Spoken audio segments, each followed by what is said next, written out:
Welcome to the Advance Your Art podcast, where we talk about the journey from artist to entrepreneur and everything in between.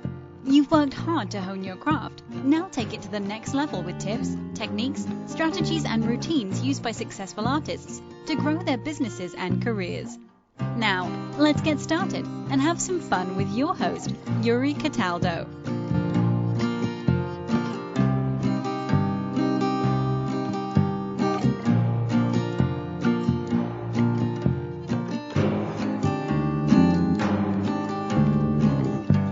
Hello, and welcome to another episode of Advance Your Art with Yuri Cataldo. If you're interested in learning how to build a company, make money from your art, or transition to a new career, you've come to the right place. As always, if you like this episode, please remember to like, subscribe, and share it with a friend. Today, it's my honor to sit down with Eugenia Zuckerman, internationally renowned flautist, writer, and former arts correspondent on CBS Sunday Morning. She's recently written a new book entitled Like Falling Through a Cloud. Eugenia, welcome to the show. How are you today? I'm very well and happy to be here. Thank you so much. I'm very excited to have you here. You have a very distinguished career, and I'm curious now, when somebody asks, how do you describe yourself and what you do? Well, I'm a musician and I'm a writer, and I am the head of a music organization called Clarion Concerts in Columbia County, up here in the woods of New York. And I've been doing many things at the same time for many years. So if you ask me what I'm doing, it's complicated, but more complicated now that I have Alzheimer's disease, which I've had for about 3.5, 4 years. And I'm able to manage as well as I possibly can. Luckily, I have this fabulous husband, Rich, who helps me. And I have written a book about my illness, because it is an illness. And the book is called Like Falling Through a Cloud. And I'm happy to say it has had a lot of well received. Well, it's been incredibly well received, and that's what I'm doing. And I also have a couple of other things that I continue to do, which is being the artistic director of Clarion Concerts in Columbia County. And I am also working with various other organizations and keeping as busy as I can. That's absolutely wonderful. So before we dig into your book, I'd like to ask you a little bit about your background, particularly about the flute. So where did your initial love of the flute come from? When I was 10 years old, a group of musicians from the Hartford Symphony, I lived in the Hartford area, came to my school and they demonstrated their instruments. And I heard the flute for the first time, and I ran home and breathtakingly said to my parents, I have heard the flute, I'm in love with it, I have to be a flute player, please help me, please let me have lessons. And my parents were very musical, and they were delighted. So it started at age 10, and it has been me and my flute together for all these many years. I wake up in the morning and I play the flute first before I do much else. And every day it's something different to find in a piece of music. And it's a total delight to be able to make music and to discover new sounds, etc. So music, I would say, is the center of my life. Well, that's wonderful.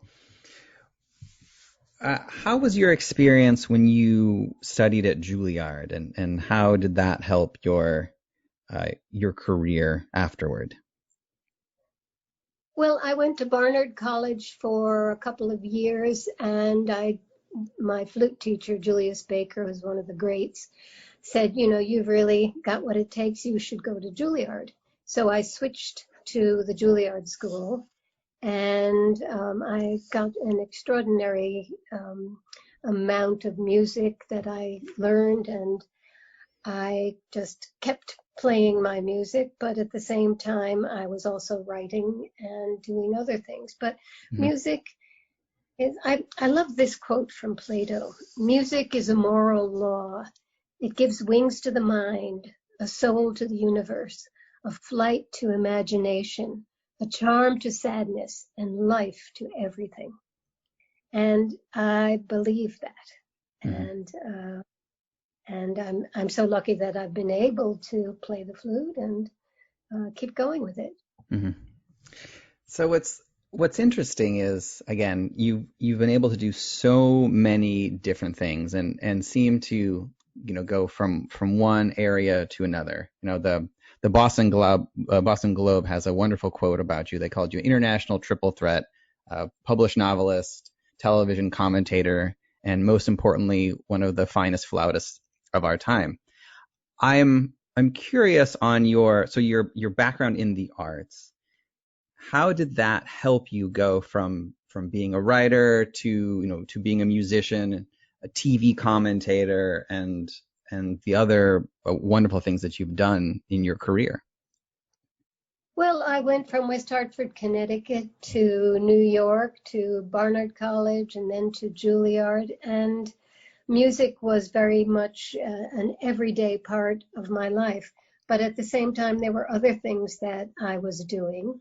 And certainly I was doing a lot of writing, and I was getting involved with lots of musical entities. And I got a phone call early in my life in New York from a man who said, I heard you play the flute. I've heard you speak. You're going to be on my show and you're going to love it. And I said, who in the world are you? And he explained that he was the head of CBS Morning. And I was there for over 25 years. It was the greatest gift of my life because I was able to interview people, to travel, to find out about them, doing pretty much what you're doing, and that is listening and finding out about people.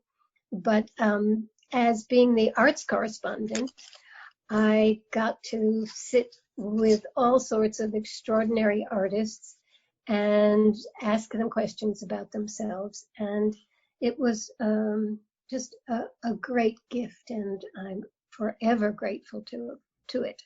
Hmm. That's wonderful. Do you have any particular interviews that stick out as being the most either interesting or more meaningful out of all the hundreds that you've done? Wow, there have been hundreds, but I've Judy Collins is and was one of my close friends, Hmm. a very complicated person, a very special person. And I was so taken by her honesty when we were having a sit down talk in front of a camera. Very few artists are willing to share their darkness as well as their gift. So I think that was something that has stayed with me. Hmm. And of all the people that I was interviewing, and that was over 300 people in the amount of time I did, she just stands out for me. Hmm. Wonderful. So let's talk about your book, like Falling Through a Cloud. What initially made you want to write this book?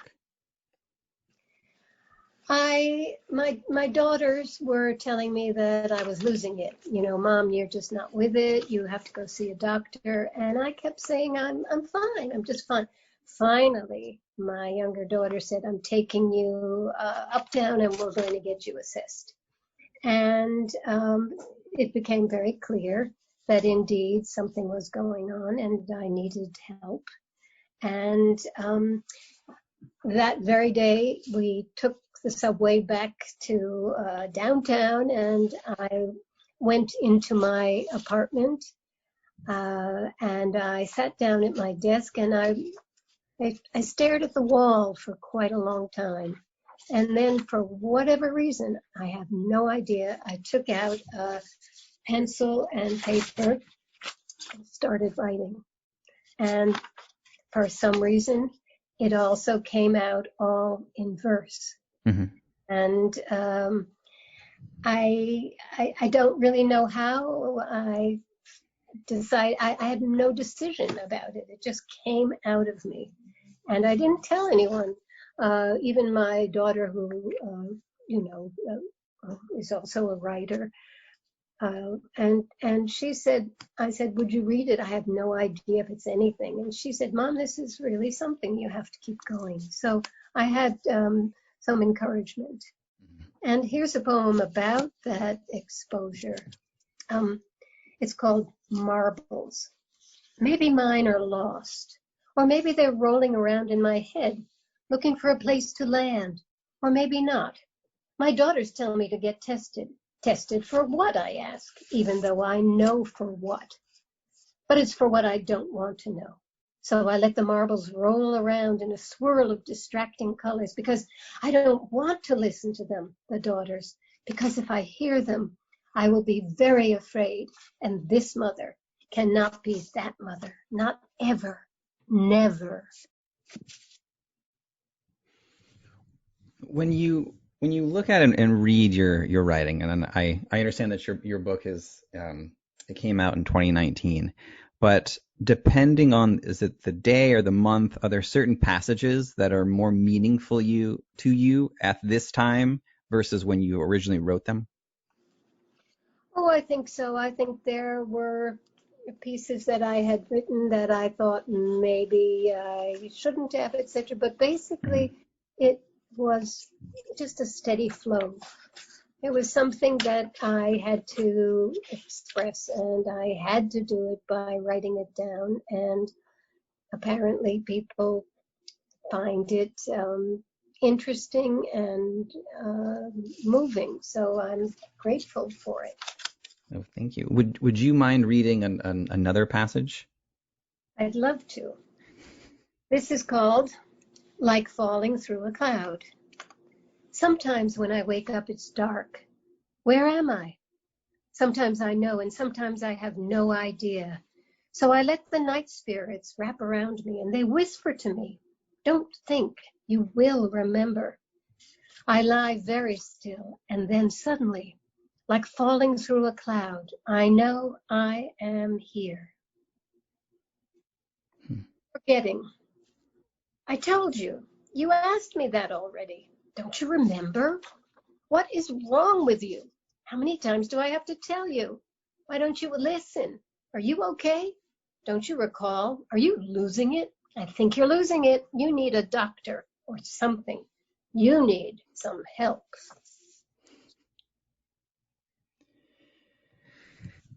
In listening to your writing, I hear the